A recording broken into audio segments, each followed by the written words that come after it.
What's up everyone, and welcome back to the MMA Zone. Today, let's get started with Nate Diaz speaking on Dana White talking about his recent record. In a recent interview with the Mac Life, UFC President Dana White said a bunch of interesting things, and he talked briefly about him trying to get Nate Diaz a fight. And he mentioned how he'll be getting him his last fight on his deal. White showed how frustrated he was in dealing with Nate, who has completely lambasted the promotion over not giving him this last fight. In talking about Diaz, he also mentioned how the California native has not had a great track record over the last few years, despite being a huge star and money-making machine for the UFC. This is what White said exactly to the Mac Life. I like Nate. Let's be honest. Nate's won one fight in the last 5 or 6 years. You know, when these guys get into these positions, you got guys that have been with us for a long time that we respect, that we care about. You know, you got the Cerrones and Anthony Pettis before he left, and you got Nate Diaz. White wasn't exactly correct, as Diaz has won about 2 fights over the last 6 years if you count the first Conor McGregor encounter and his 2019 win over former lightweight champion Anthony Pettis.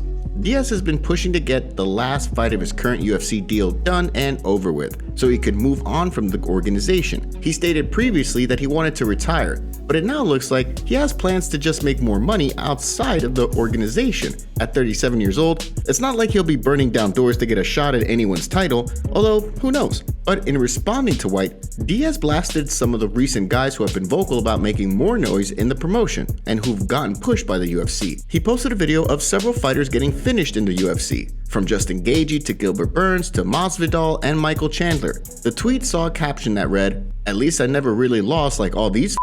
Diaz's latest loss came last year at the hands of #1 welterweight contender Leon Edwards by a decision, but Diaz also rocked Edwards in the last round of that fight. It's also worth noting that in the comment section of Nate Diaz's tweet, fans were reminding Nate of his 2013 loss at the hands of former lightweight Josh Thompson, who put Diaz on the ground with a head kick and beat him with vicious punches via TKO. Still, what do you make of White's comments regarding Nate Diaz? What do you think about Diaz's response?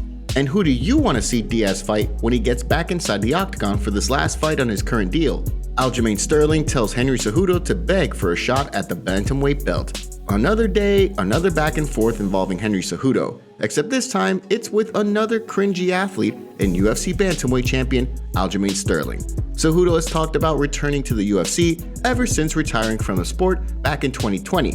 Earlier this year, Cejudo said he's back in the USADA testing pool, one of the big hurdles for him to return to the cage. Now, he's poking fun at Sterling, not only about his name, but also trying to goad him into taking a fight against him. With Cejudo, it's all about the cringe. And in his latest crappy comment, this is what he stated to Aljamain.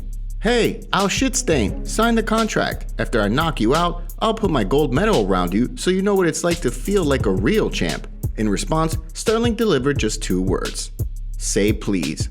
There's been more and more trash talk between these 2 fighters ever since Triple C announced that he got back into the USADA testing pool and vowed to return to action. Cejudo at one time was a champ at both flyweight and bantamweight. Now, he seems keen to return to the division he once moved up to, with an eye on possibly even challenging the featherweight champion later on as well. Sterling, meanwhile, is on a 7-fight win streak and successfully defended his bantamweight belt against Peter Yan in the rematch earlier this year. He's now likely to face TJ Dillashaw, another former bantamweight champion, possibly in September, though nothing is confirmed yet since Sterling stated he wants to make more money for that fight.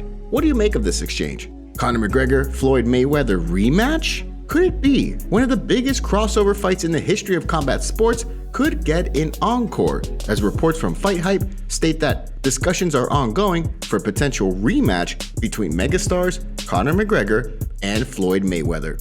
The report only came out after McGregor made an Instagram post of his memorable showdown with Mayweather back in 2017 with a caption that read, "I accept." The Fight Hype cited anonymous sources that say that the 2 sides are having talks behind the scenes to eventually make this rematch a reality. This fight, the first one, generated 4.3 million domestic pay-per-view buys, second most all time, with over $600 million in total revenue generated as well.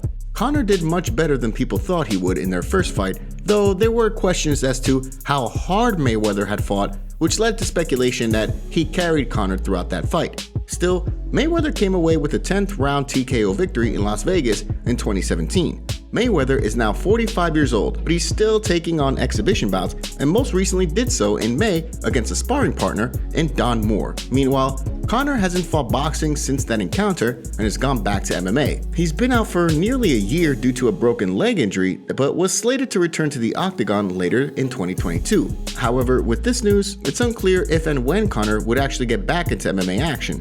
What do you think? Do you want to see a rematch of Conor versus Floyd? Don't forget to take a second to hit that like button and subscribe to the MMA Zone to stay up to date on all of the latest fight news. Donald Cerrone steps in to replace Bobby Green against Jim Miller at UFC 276. July 2nd is when we'll see Cowboy Cerrone back in the Octagon, this time in a rematch against Jim Miller at UFC 276. Cowboy will be stepping in for Bobby Green, the lightweight fighter who fought Islam Makhachev on short notice earlier this year. Given that Green withdrew from this recent bout for an undisclosed reason, Cerrone had 2 fights scheduled this year, both against Joe Lozon. The two were set to square off at UFC 274, but food poisoning forced Cowboy out of the fight. It was rescheduled for UFC Austin last Saturday, but Lozon suffered a knee injury the day before the event. UFC President Dana White stated he had no interest in rescheduling this fight between the two veterans. Now, days later, Cerrone has accepted a fight against a familiar opponent in Miller. The two met in the Octagon all the way back in July 2014, and Cerrone knocked out Miller with a head kick that night, picking up a post-fight bonus for his efforts. At the moment, Cowboy is on the worst losing skid of his career, having gone 6 whole fights without a victory, 5 losses, and 1 no contest. 4 of those losses were finishes. His last win came back in May 2019 against Al Iaquinta by a decision. Meanwhile, Miller is riding a 2-fight win streak, including a TKO win over Nicolas Mota this past February. What do you think about Donald Cerrone versus Jim Miller 2? And who do you have your money on to win this fight?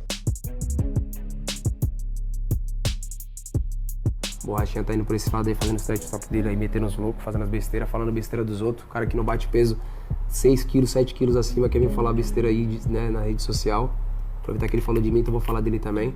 Né, não sabe de merda nenhuma, desculpa, que aconteceu relacionado ao meu peso, relacionado a mim, fica falando besteira no Twitter. Eu acho que a gente tem que olhar pra si mesmo, pra depois pensar em falar nos outros. Né, e vem falando um monte de besteira e não tá fazendo nada, né? Chegou lá de faixa preta, bravão, e foi finalizado pelo faixa branca.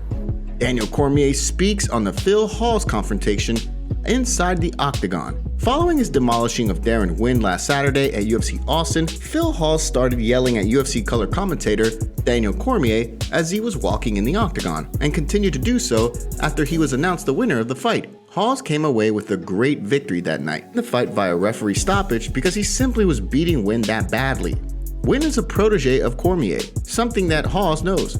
All of them are wrestlers, and Wynn and Hawes do have a little bit of a history in this regard. But what happened next made a few headlines around the MMA world, as Hawes was heard yelling at DC, "You picked the wrong horse," with DC responding to him saying, "I don't make the fights." Now, days later, Cormier put out a YouTube video on his channel to address what was behind the whole exchange. Cormier states that this whole thing goes back to Fight Island, when Hawes knocked out Jacob Malkoun in the first round on October 2020.